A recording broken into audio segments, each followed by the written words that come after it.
What kind of person is Trump? What are the rules of the game in his White House? And how constrained is Trump's power? Today, I will be interpreting the book Fire and Fury, Inside the Trump White House, published in 2018. The book contains 300,000 words, and I will spend approximately 25 minutes discussing one key question. In the eyes of Americans, is Trump fit to be the President of the United States? Before we dive in, please click the subscribe button below the video to stay updated. This book has sold over 1 million copies in the United States. Let's start with a bombshell revelation from the book. Trump never thought he could win when he ran for president. On November 7, 2016, one day before the U.S. election, then Republican presidential candidate Trump and his campaign team had no hope of winning. Various polls showed he was 5 to 10 percentage points behind Democratic candidate Hillary Clinton. By the afternoon of November 8th, Trump learned that he might win. Over the next hour, he went through a transformation. First, he was surprised and found it hard to believe. Then, he was confused about how to be president. An hour later, Trump was full of confidence, as if he had always believed he was destined to win. According to the book's author, Michael Wolff, Trump and his team had never considered what to do if they won throughout the election process. Everyone believed in the philosophy that failure is victory, because the presidential election was an opportunity to gain national recognition. With recognition, Trump could create a new conservative television network and quickly monetize his presidential campaign fame. His chief strategist, Steve Bannon, could find a platform to spread his alt-right views, and Trump's daughter Ivanka and son-in-law Jared Kushner could elevate their status in the business and celebrity world. A team that never wanted or prepared to win suddenly winning foreshadowed the chaos that would ensue in Trump's White House. This chaos allowed Wolff to closely observe Trump and his close aides. Wolff, a seasoned columnist who had written a biography of media mogul Rupert Murdoch and won 2 National Magazine Awards, had interviewed Trump in 2016. Trump approved of his articles, so when aides invited Wolff to document the first 100 days of Trump's White House, Trump agreed. Wolff described himself as a fly on the wall, watching various people perform and hearing all sorts of gossip. Due to the chaotic state of the White House, no one paid attention to him, allowing him access to rooms normally off-limits to journalists. Wolff claimed to have conducted over 200 interviews with Trump and White House staff for this book. Regarding the revelations in the book, Wolff stated that some were from interviews with involved parties, while others were hearsay. For the same event, Wolff presented different accounts, weighing various perspectives to form his interpretation. Critics argued that the book mainly portrayed Bannon's perspective of Trump's first year in the White House and noted factual inconsistencies. For example, Wolff mentioned Ivanka Trump having breakfast at the Four Seasons Hotel in Washington with Washington Post reporter Mark Berman, but it was actually another person, Mike Berman, a seasoned Democratic lobbyist. Such discrepancies called into question the book's credibility. Trump himself responded on Twitter, asserting his mental stability and excellent performance, while White House policy advisors labeled Wolff as a trash author of a trash book. However, The Economist's review emphasized that, even if many of Wolff's revelations were not entirely accurate, the book vividly depicted the court politics and managerial chaos of Trump's White House. The Economist remarked, Wolff's muckraking skill, knack for gossip, cynical outlook, and ability to see through the weaknesses of the wealthy and powerful make him uniquely suited to chronicle this historically chaotic White House.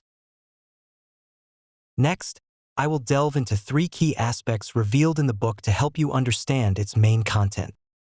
First, what kind of person is Trump? Second, what are the rules of the game in Trump's White House? Third, how constrained is Trump's power? Part 1. Let's first analyze the initial point. What kind of person is Trump? The book contains numerous emotional descriptions from different individuals, calling him ignorant, unwilling to read any reports, and lacking fundamental planning and organizational skills, unable to focus on tasks. The two most serious revelations are: first, he lacks basic planning and organizational skills and cannot concentrate on tasks. Second, his aides, who constantly vie against each other, manage to unite mainly because they believe Trump is unfit to be president. The implication is that America relies on a group of clear-headed aides to hold things together. Due to this revelation, Trump responded on Twitter, calling himself a very stable genius. But Trump winning the presidency and surviving a year in the White House indicates he has some unique qualities. Trump is a top-notch salesman. He can flatter you to sell something, and if he sees you're not interested in buying, he can turn around and curse at you. He knows how to switch tactics, using hard or soft approaches as needed. As a good salesman, he continually pitches, always finding some highlights to make you buy. Trump's greatest sales skill lies in his personal charisma, working hard to convince people. One thing Trump did better than Hillary was during the final week of the election, he attended 7 or 8 different rallies daily, invigorated by the crowds selling his brand. Hillary, confident of victory, worked less than half as much as Trump. It is precisely because of Trump's businessman image that his chief strategist Bannon shaped him into America's savior. Bannon portrayed Trump as the common people's spokesperson, suggesting that a tough businessman would be beneficial. Simultaneously, Bannon presented Trump, a political outsider, as a representative of a new inspirational politics, distinct from traditional politicians, attacking elites, posing experts, confident in his instincts, and relatable to ordinary people. Trump, if merely a businessman or a carefully crafted businessman, would not be concerning. But the book highlights 3 fatal flaws in Trump that raise doubts about his suitability as president. First, he is excessively concerned with his image and seems to live in his own world. When reality conflicts with his world, he continuously revises history, making false claims. This is why many people questioned his mental state after the book's publication. Here are 2 examples. The first concerns the number of attendees at his inauguration. On January 20, 2017, Trump's inauguration was boycotted by celebrities and many Democrats, and it rained, with only tens of thousands attending. After the ceremony, Trump tweeted that over 1 million people attended. He repeatedly claimed over 1 million attended, hoping others would agree. If this example shows Trump disregarding facts for image, the next raises concerns about his mental state. In the last month of the campaign, media exposed a recording of him boasting about harassing women with a TV host. Initially, he admitted to inappropriate remarks but insisted it was just typical male banter. However, after becoming president, when the recording was mentioned, Trump changed his stance, claiming advanced technology could mimic his voice and fabricate similar conversations, suggesting the recording was fake. Such public lying is problematic. Either Trump lives in his Truman Show world, or his mental state is genuinely questionable. There is a third possibility. He is a habitual liar who, as president, refuses to admit past mistakes to maintain a presidential image.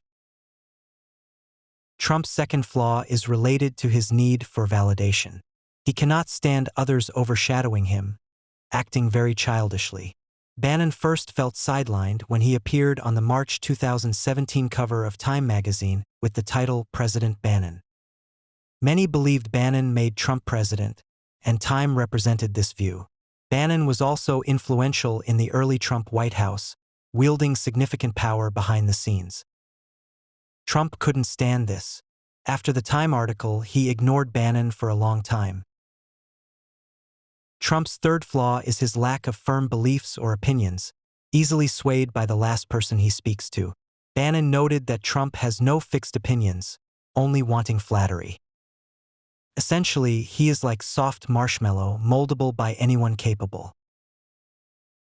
The book cites an example. In April 2017, after the Syrian government used chemical weapons against rebels, Trump's circle debated the U.S. response.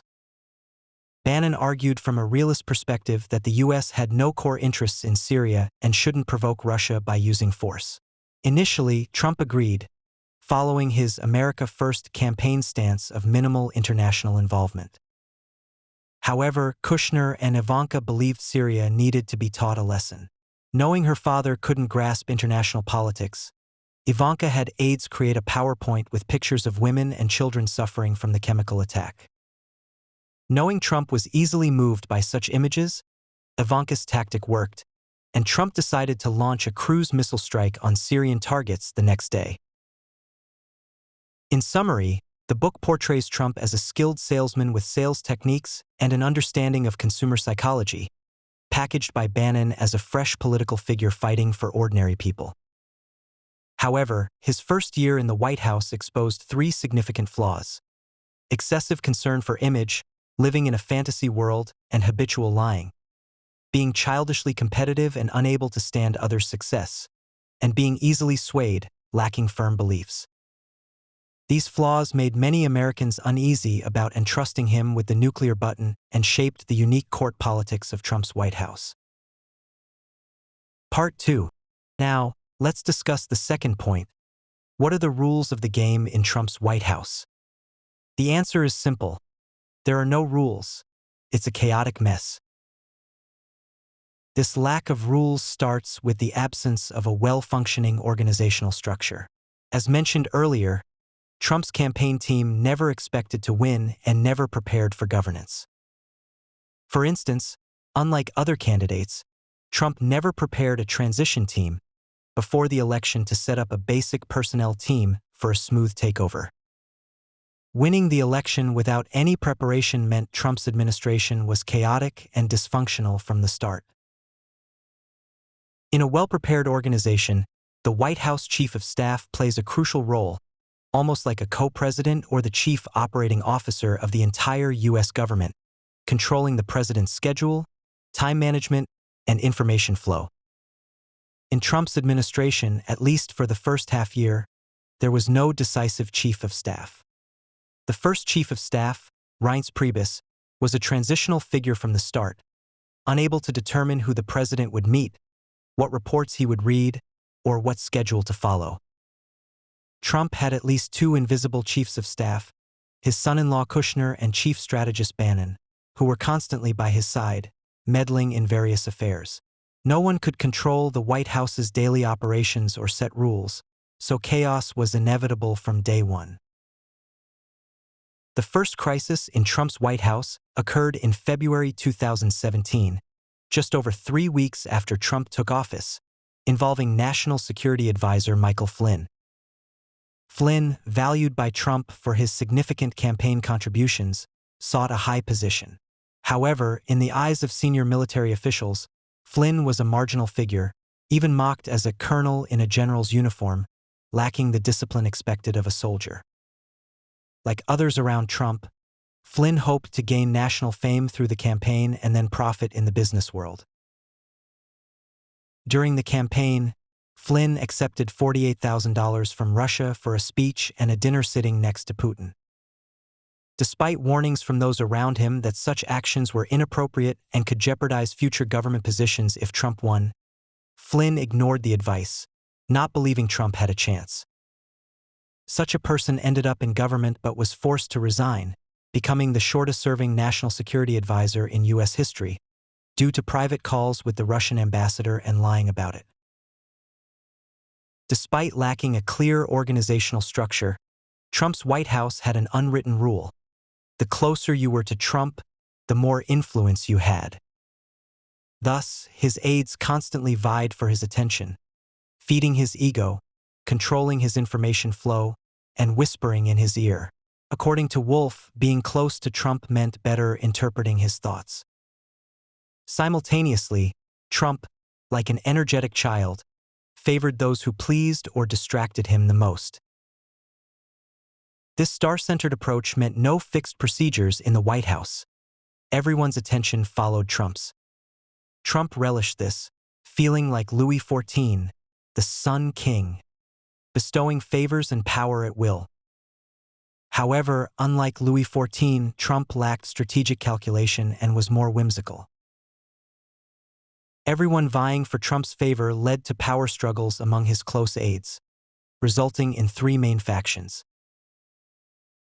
The first faction, led by Bannon, represented the alt-right. The alt-right, more extreme than the traditional Republican right, advocated economic protectionism, political exclusionism, and isolationism, dissatisfied with the current system and eager for immediate action. Bannon envisioned a return to 1950s America, focusing on white working-class voters. Bannon brought the election's conflicts, including media and political divisions, into the White House, promoting a constant struggle philosophy. He also insisted on fulfilling all campaign promises, including building a wall along the U.S.-Mexico border. Bannon closely followed Trump, ready to dine with him anytime, as Trump's youngest son attended school in New York, and the First Lady spent most of her time there. Bannon also acted as Trump's mouthpiece, constantly explaining and packaging Trump's statements. The second faction was the family group, including Ivanka and Kushner. Initially, Kushner and Bannon were closely aligned during the campaign, their interests deeply tied to Trump's performance. However, after the election, they quickly diverged and became rivals. Bannon represented an idealistic approach, hoping Trump would break traditional politics and the Washington gridlock.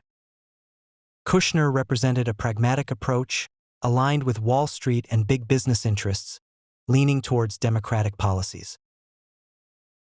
Ivanka and Kushner aimed to normalize Trump's administration, making him appear more like a traditional president and less mocked by the media. They hoped to make the administration more open and inclusive, preparing Ivanka for a potential future as the first female president. Kushner understood Trump's mindset, organizing the president's Business Advisory Council with Fortune 500 CEOs to advance big business interests. Trump admired these CEOs and was very engaged in such discussions, enjoying the change in his image from a second-tier businessman to a presidential figure. Whether these CEOs genuinely respected him was another matter.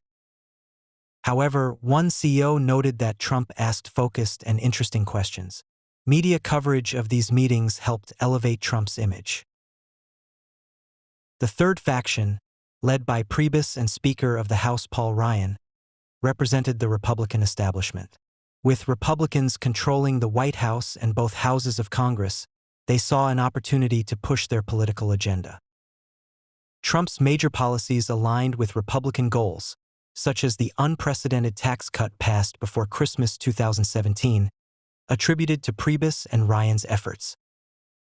The establishment aimed to advance their goals through humility and flattery, influencing Trump to follow their direction. Priebus's first step as chief of staff was to repair Trump's relationship with Ryan, who had clashed with Trump during the campaign. Priebus arranged a meeting where Ryan was extremely respectful, showering Trump with compliments, which changed Trump's opinion of him. Trump quickly authorized Ryan to lead new policy initiatives. Ultimately, Trump had little interest in daily policy management, focusing on maintaining his central role and being flattered. Thus, the three factions constantly vied for his attention, using the media to leak gossip and attack rivals. This infighting led to Priebus's early resignation, Bannon's ousting in summer 2017, and Kushner seemingly prevailing. However, when new Chief of Staff General Kelly took over, he brought some order to the chaotic White House. One evening, while Kushner and Ivanka dined with Trump, Kelly joined the dinner without speaking, signaling that even family needed to go through the Chief of Staff to arrange meetings with the president. In other words, personal and national affairs could no longer be mixed in the White House.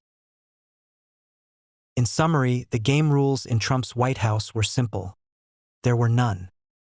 The lack of a normal organizational structure, an ineffective chief of staff, and aides vying for Trump's attention created chaos. Three factions emerged: Bannon's alt-right, advocating extreme policies; the family group, representing Wall Street and big business; seeking a more traditional presidential image for Trump, and the Republican establishment, pushing their agenda through humility and influence. Each faction sought to attract Trump's attention and advance their interests. Part 3. Finally, let's discuss the third point. How constrained is Trump's power? Concerns about Trump's fitness for the presidency largely stem from fears of him abusing power and causing significant harm. For example, his boasts about the strength of his nuclear button raised concerns about impulsive use of force. However, examining the book's depiction of Trump's administration reveals substantial constraints and checks on his power.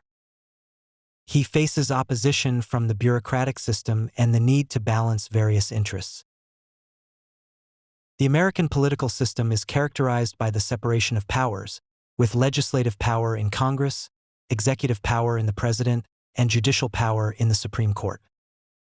The 9 Supreme Court justices, nominated by the president and confirmed by the Senate, serve for life and decide cases by majority vote.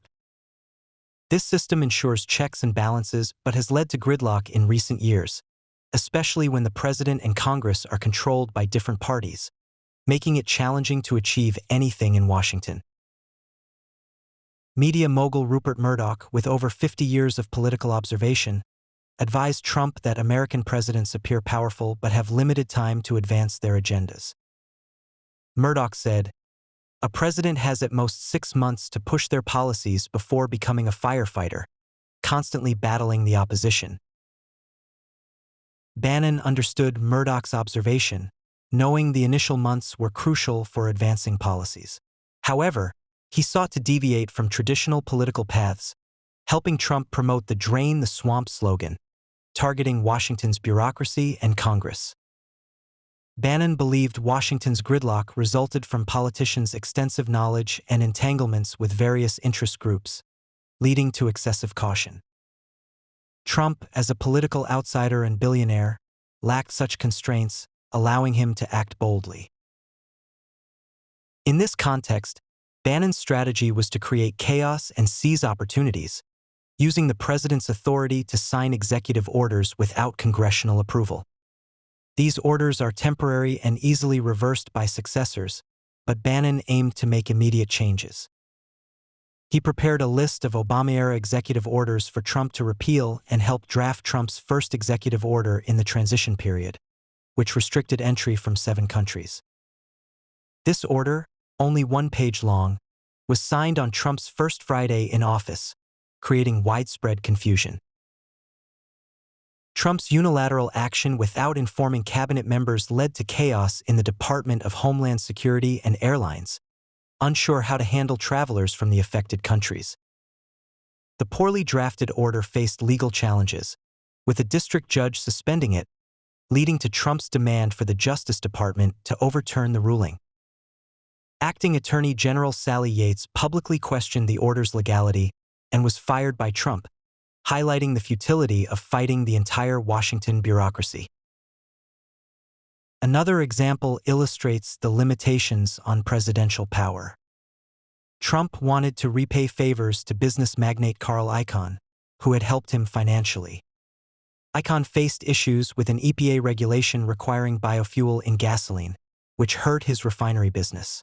Changing the rules seemed simple but required balancing interests. The Midwest states, benefiting from the biofuel mandate, were crucial to Trump's election and would oppose changes. Securing their support meant making concessions elsewhere.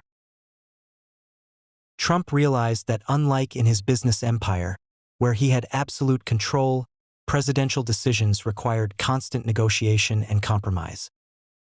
This realization underscored the challenges of American politics, where power is heavily checked and balanced. In summary, while Trump may seem powerful, he faces significant constraints and checks. Unlike his company, where he had absolute control, advancing policies or helping allies involves navigating complex institutional and interest group dynamics. Initial attempts to govern by executive order met with resistance from the bureaucracy and the legal system, and even minor policy changes required balancing competing interests. To conclude, Wolff's Fire and Fury caused a significant stir even before its release, with widespread media coverage of its revelations and Trump's furious response. The book highlights Trump's numerous flaws and the chaos in his administration, emphasizing the challenges of governing with his unique personality and the infighting among his aides. Despite his flaws, Trump's administration is shifting away from Bannon's alt-right approach, with the establishment and family factions gaining influence. Trump's second year may see fewer scandals as he adapts to the constraints of the presidency and learns that governing requires compromise and negotiation, unlike his business empire. That's the essence of this book. You can click the description below the video to find the link to the book. Welcome to read it. You can also share this book with your friends. If you like the content of Daily Book Dive, click the subscribe button to stay updated. Your encouragement helps us continue bringing book essence to our community. Congratulations, you've finished another book.